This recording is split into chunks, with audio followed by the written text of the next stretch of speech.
کہتے ہیں کہ ایک چینی بڑھیا کے گھر میں پانی کے لیے 2 مٹکے تھے جنہیں وہ روزانہ ایک لکڑی پر باندھ کر اپنے کندھے پر رکھتی اور نہر سے پانی بھر کر لاتی۔ ان 2 مٹکوں میں سے ایک تو ٹھیک تھا مگر دوسرا کچھ ٹوٹا ہوا۔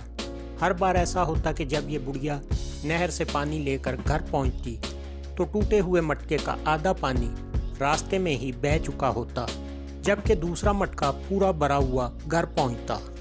ثابت مٹکا اپنی کارکردگی سے بالکل مطمئن تھا تو ٹوٹا ہوا بالکل ہی مایوس، حتیٰ کہ وہ تو اپنی ذات سے بھی نفرت کرنے لگا تھا کہ آخر کیوں کر وہ اپنے فرائض کو اس انداز میں پورا نہیں کر پاتا جس کی اس سے توقع کی جاتی ہے۔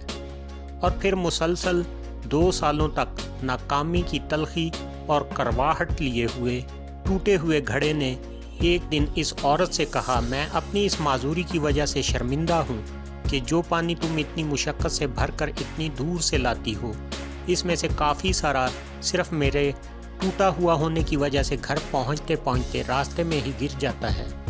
گھڑے کی یہ بات سن کر بڑھیا ہنس دی اور کہا، کیا تم نے ان سالوں میں یہ نہیں دیکھا کہ جس طرف سے تم کو اٹھا کر لاتی ہوں ادھر تو پھولوں کے پودے ہی پودے لگے ہوئے ہیں، جبکہ دوسری طرف کچھ بھی نہیں اگا ہوا۔ مجھے اس پانی کا پورا پتہ ہے جو تمہارے ٹوٹا ہوا ہونے کی وجہ سے گرتا ہے، اور اسی لیے تو میں نے نہر سے لے کر اپنے گھر تک کے راستے میں پھولوں کے بیج بو دیے ہیں تاکہ میرے گھر آنے تک وہ روزانہ اس پانی سے سیراب ہوتے رہا کریں۔ ان 2 سالوں میں نے کئی بار ان پھولوں سے خوبصورت گلدستے بنا کر اپنے گھر کو سجایا اور مہکایا۔ اگر تم میرے پاس نہ ہوتے تو میں اس بہار کو دیکھ ہی نہ پاتی جو تمہارے دم سے مجھے نظر آتی ہے۔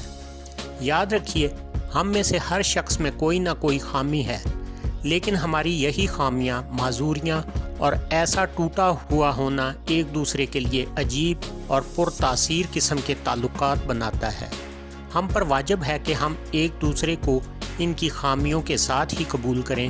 ہمیں ایک دوسرے کی ان خوبیوں کو اجاگر کرنا ہے جو اپنی خامیوں اور معذوریوں کی خجالت کے بوجھ میں دب کر نہیں دکھا پاتے۔